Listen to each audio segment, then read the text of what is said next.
everybody, I'm Will. And I'm Kristen. This is I'm watching Palm Royale, Season 1, Episode 5. Maxine shakes the tree. She did not. Not a literal one. Definitely a metaphoric. Barely. Yeah. Yeah. As has been the case, I am loving watching this show. Yeah. I think I was chuckling for 48 minutes straight. There's something about it. I feel like a toddler watching shapes. or like a parakeet. Yeah, just shapes and colors, and I'm just so amused. It feels like a lot happened in this episode, and yet nothing did. Yeah, or very, very little happened. The only thing of actual consequence that actually happened is Linda burned the Rolodex. Yeah, and Maxine threw the gun in the ocean. I don't know how we feel about in the ocean. Yeah, I don't know how I feel about the burning the Rolodex, because like on one hand, I'm super really pissed about it because what are we gonna do for the beach ball? Well, this is a fairly MacGuffin-y show, so they'll just like implement her backup Rolodex in the next. She also had already addressed all of the. She was done when she had the embolism, so where are the addressed invitations? She already did it for the beach ball. Yeah. Oh, okay. That's what she was doing. That's why the Rolodex was out on the table. That's what she was doing when she had the embolism. That wouldn't be this year's beach ball. Yes. This has only been for a little while that she's been like this. Oh. Yeah. You think she's been like this for over a year? Well, I guess I'm unclear on the timetable, but regardless. So basically we did, pick up where we left off last week, which is that Linda / Penelope was engaged to be married to Douglas. Yep. By the time we got to the end of it, it all made enough sense, but there was points in the middle where I was sort of like, are these characters finding this out in real time? Yeah. Because I just believe Douglas and Maxine's relationship so much that I'm having a hard time buying into the version of him they're painting from the past version of him. Sure. Because basically he and Penelope were together because of society reasons. It seems like it was semi-arranged. And he was cheating on her. Him and Perry were scumbags, I guess. And he was cheating on her to the point where it drove her crazy that she wanted to kill him. Well, I don't think anybody on this show is a very reliable narrator. Because also we've come to find out that, we already knew about the Chattanooga one, that she was runner-up, but apparently she's been lying about all of her beauty pageant wins, because Anne has found that out now. But I think there's a non-zero chance that he was running around cheating all over the place, obviously. But Linda might be a little crazy. I mean, you're taking a really firm stance in this, pro-society ladies. That's where our hero is positioned. That's where our main character is positioned. You're so conflicted by I don't know what to call them, the rebels. What do we call them? I hate these second wave feminists. Because one of them was just what they were brainstorming what to do with the Rolodex, because it's blackmail. It's a blackmail Rolodex. Norma ruled South Beach with an iron fist. Yeah, with a Palm Beach. Palm Beach, yeah. With an iron fist. And so she has her Rolodex. Spiro Agnew is in there. Yeah. And I guess she kept notes on the back of it to blackmail people, and that's how she kept everything in balance. And so when Linda / Penelope stole it, she waited a few days and then burned her own card. And that's the other thing. It was not even saged. It was just an on fire piece of wood that then she pretended she was clearing evil spirits with. When is it Virginia? Virginia, yeah. Her name is Amber in real life. Virginia came in and she kind of she owned up to the Rolodex, and then they had a big book club meeting where they explained what the Rolodex was and how they could use it to bring down these people. But they didn't want to go all in in case it blows up in their face. So they came up with a test. At first they did, because one of them suggested they have all their addresses. She suggested sending them all anthrax in the mail. And so they decided to do a test run with Perry because he's supposed to be the ambassador to Luxembourg. That's been a thing. Okay. Yeah, we have heard those words before. Yeah. They hit me like a sledgehammer in this one. You were like, what? And then nothing actually came of that, though. No, but it does seem that he paid off inspectors, and there was like, so he's in real estate.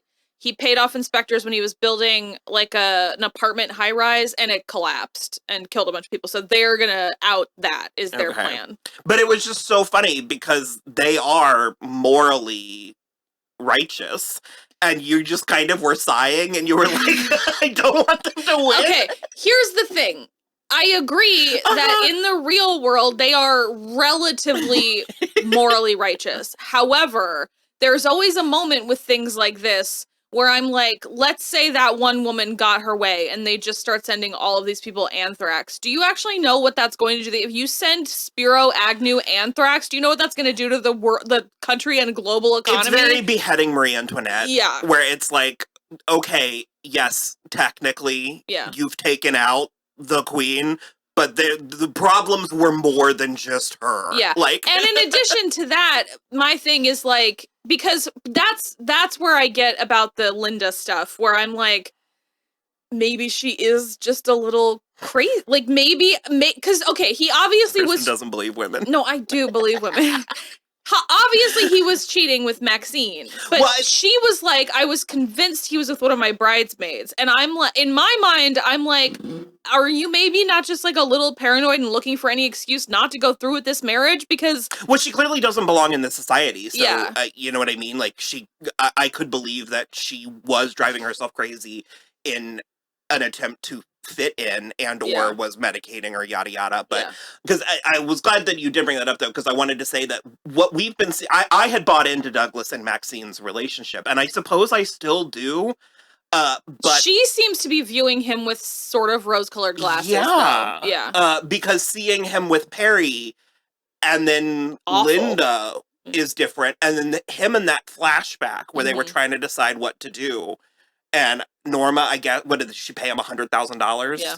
And he went off back to Chattanooga because apparently that happened before the wedding. So he had already met Maxine and seemingly knocked her up. She did say she was pregnant. Okay, that's the thing, is like, so far, for my money, especially in the voiceovers and the couple of like stories she's told, Maxine has been the most reliable narrator. Which is funny. So I currently, as it stands now, halfway through the season, I believe she was pregnant and lost the baby. But like Norma seemingly doesn't jive with that because Maxine's a gutter slut from Chattanooga. Which honestly must have been super small at the time, if it's not even that big now. Well, again, I think it had a heyday. Like a heyday? Okay. Yeah. Well, regardless, I just like, it makes more sense to me that she would actually be pregnant and then lose the baby, as opposed to, like, it's very counter to but this is also what we've learned of her character if she faked a pregnancy. Yeah, well, yeah. Although men in 1949 would have had absolutely zero ideas about it. Well, and this is also such a wacky show that I wouldn't put it past them to suddenly reveal Mitzi's her daughter or something. Like, sure. Like, for her to have a child just show up, like... Yeah, but I don't think that's going to be the case, but... That's the thing, though, it's like... I wouldn't like that as a twist if we found out that Maxine was lying the whole time, because to me that undermines the she's type lying about of something, but yeah. Well, I think it's just that she's not a successful beauty queen, and she's poor and like all of this stuff, which I did love finding that out from Evelyn, that she also didn't come from money, but she fell in love with Skeet, and they finally like but Evelyn thought that Penelope was trying to murder her and accidentally hit Skeet. But then Linda told us that she was trying to shoot Douglas. and just couldn't even comprehend. And I do kind of keep going back to Douglas, but for as reliable as Linda is, she did say to Maxine that Douglas did love her. Yeah. So... And she also seemed to very sincerely thank her for keeping her out of a loveless marriage. Mm-hmm.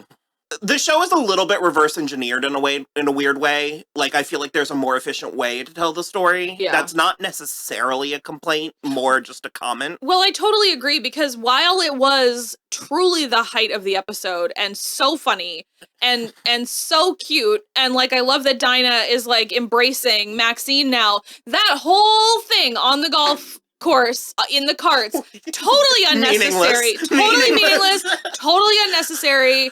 Just I think the only nugget of information that we got that might be important down the line, especially if Perry gets taken down, is that Dinah bought her lover an apartment. But also, though, that's where I am enjoying the show the most. Yeah. I'm enjoying the characters getting along. Yeah. To finish the thought I was saying, that does explain why Linda was so head shy with Maxine the whole time. Sure. Like, because she knew who she was. Yeah, to enter into a friendship with this woman. Yeah. Also, I do nothing but sing the praises of Leslie Bibb, but she was going full, like, Elaine Carroll, or that's not her name.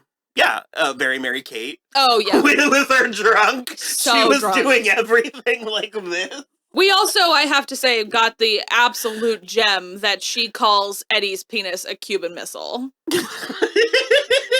Because then when she's into shockwave. When she's driving away, Maxine goes, "I hope it's not a crisis." Amazing. Also very, very Riverdale. Oh no, a bear. Yeah, it was a gator. Time we did see the gator. And it's funny because I wish I had said something, because I was like, that's a good way to get attacked by a gator.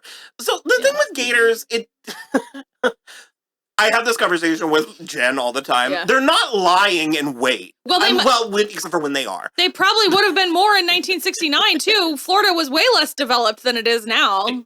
Sure, but it's like they're not out to get you. You know what I mean? No, but like nothing in nature is. Like sharks aren't just waiting for you. Like we're in their house. We treat it that way though, because you were just sort of like, I can't remember, are they one of the ones that you shouldn't run away from? And I'm like, I kind of feel like you should. Because I don't think on land that they're super duper fast. Because that's not how they you think they're gonna be. Hunt. Well, yeah, and hippos. No, you want to talk about motherfuckers. Okay, well, but hippos are just lying in wait, and they will eat you out of spite. Hippos are dicks. With fucking bar stool teeth. Yeah. I can't imagine a fresher hell. Getting crushed to death in the hippo's mouth like that. But no, that is funny that we did both clock that all the golf stuff was so unnecessary, but yet the most enjoyable. But so good, good, yeah. And again, this feels like gilding the lily. But Carol Burnett is so funny in this show. I was a little bit afraid that she was just going to be phoning it in. No. I don't think she knows how. Well, meaning I thought her presence on the show was going to be like a stunt. Oh, okay. I didn't realize she was going to be doing so much literal physical comedy. Okay, I'm sorry. The stroke speech, I guess, is like... I know I shouldn't laugh at it, but it's Carol Burnett. I should laugh at it. They're intentionally playing it for comedy. Yeah. And then she has one clear answer to one question in this episode. Because it's when Linda's burning the Rolodex and Maxine just goes, "Oh, Norma, are you upset?" And she goes, "Uh-huh."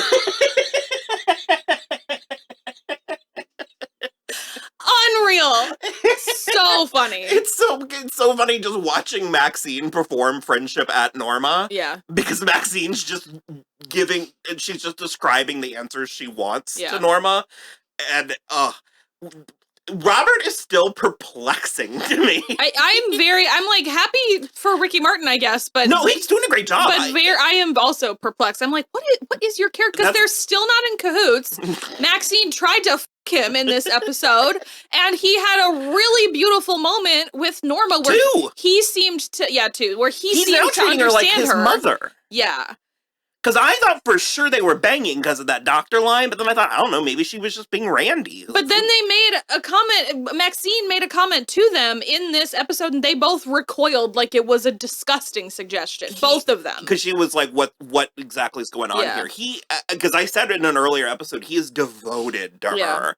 in a way that these aren't criticisms or complaints, certainly not at this point. But it is it's just a little odd, like because I'm not entirely sure, and I think that is, if I am criticizing the show, it has a quirkiness or an offbeatedness, or offbeatness that implies there's something else happening. Sure. But I don't think there is. That is entirely possible. And I also think that the moments of real, like, emotional gravity, like the couple of moments with Robert and Norma, especially him putting the cream on her hands at the end, and Maxine just, like, watching kind of, like, adoringly from the door or whatever, like, that doesn't totally match up with the shenanigans over, like, the gun and the Rolodex. Well, because it's giving me the way that it's framed, or the way that the show is positioning things, it's giving me very Rian Johnson, like, that was weird, why was that weird? Sure. And then there's a huge reveal and you think, that's why. And the thing is, I don't think there's going to be. I think this is just a phenomenally talented cast elevating mediocre material. I mean, totally possible. Totally, but like, so we just are basically watching 10 episodes of only Lily Reinhart scenes from Riverdale. Kind of. But and it just just expensive. Yeah, it like looks that amazing. Whole sequence where they were flying over Chattanooga. Yeah. So unnecessary. Yeah. But isn't it? Like, isn't it necessary? No, it is. And I was looking at that and I was like, this is really good visual effects. Like, I agree. And yes, believable. Like, yes, realistic. But the places where it's not, it's like it's pulling me into this reality. It's the I need to come up with a term for it other than shitty CGI. But I have an affinity just for like artificiality. Yeah, like deliberately artificial looking. Mm-hmm. Like because it looks like the back screen in like a car in it's sort of like movie being in 50s. a Disney World dark ride. Sure. Where it's like, I know none of this is real, but yet I am immersed in the fantasy. I agree. I truly love it. I feel like there's one or two things that we need to Mitzi was in this episode. She was put out. She's getting involved with Perry. And she didn't like the notion that Maxine was telling her not to. Yeah, and she also... Well, Maxine did leave her there for 14 hours. And she's like, I'm pretty sure I did some stuff wrong. I really like Mitzi. I hope that her character amounts to more than just disrupting Dinah and Perry's relationship. Well, so here's the thing. If they actually manage to take Perry down, the women's group, if they manage to take Perry down... Oh, I guess that's still in play. For some reason, I sort of was like, well, now that's done. But no. No. Okay. And he also was just, like, pissing on the street behind Douglas when they were on the phone at the end. And I'm like, is he just going to get arrested? Coming into the bathroom when Douglas and Linda were already in there, and he pees, and he turns around and is just shaking his hands dry. And I was just sort of like...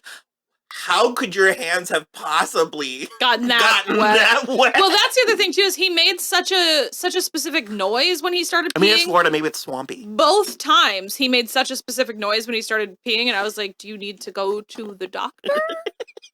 Are you doing okay? Or are you just drinking in excess? And like, it feels so good when you start to pee. Like, so, yeah, I mean, so we talked a little about Robert. Again, they're not totally in cahoots yet, but there also was that moment. Her trying to bang him was very... so funny. Well, because they also implied that he's using the trumpet on them. Sexually. But I don't think this one time at band camp. No. Like, I think it's an amplifying type. Sure. Because she wanted him to play Edelweiss in her real slow. And I thought, while he's in her? Or is she a megaphone? I don't know. It's sort of that, it reminds me of that one scene from New Girl where she is dating David Walton, and she's like asking about like, would you build furniture for a woman or whatever? And he's like, wait, are you asking me if I can like have sex while building a dresser? Because I'm not God. And it's just like, if you can manage to like play a song on the trumpet while you're plowing a lady, I mean, congrats. That seems tough. And then Flight of the Bumblebee, but yeah. I don't think that would sound very good on a trumpet. I'm just saying. But no, there was the moment when on the golf carts, because he was following them around as the bartender, and she was like, "Can you make me a grasshopper?" And he was like, "The cream went bad in the sun." And she goes, "Well, just make me something fruity then." And he just was like very gracious about it, and then gracious to Dinah as well. I don't know. It was weird. I am well, also. We still have that gay subplot, and so now I'm at a place where I'm like, does he not know that he's gay? Because yeah, well, he seemed alarmed by looking at the book a little, but I don't know. Yeah. That's the thing for me is I also am like looking for threads to tie together, and I feel like they're probably not there. Each episode might just be a bunch of threads, and like we might not have a quilt at the end of this. So, yeah, that was that episode. Again, thoroughly enjoying my time with the show and watching it. Definitely, it's been a minute since I've had a show that I was like excited about. Yeah. And so that's fun. I hope it continues. And I think I hope that there's a little bit of thought that some of these threads tie together, but we'll see. So this is the midway point. Yep, so, halfway. And I am enjoying it the more together everything comes. Like the more interacting the characters. Well, and I like that seemingly at this point, and this is the last thing I'll say, seemingly at this point, Dinah and Evelyn are just like on Maxine's side. Mm-hmm. They seem totally like, now that she's like in the club and the society and everything, they seem a lot more open to her. So yeah. I mean, I think that they could still turn on her, but well, of course, especially they're now, not fighting her. Yeah, especially now that the Rolodex is burned. But yeah. So. But although, if now that we know that the whole thing is blackmail, maybe Evelyn had nefarious purposes wanting to. Maybe they don't actually need the Rolodex for the invitations. Maybe it was just nefarious as well. So, we'll see. All right. Like and subscribe. Yep. Bye.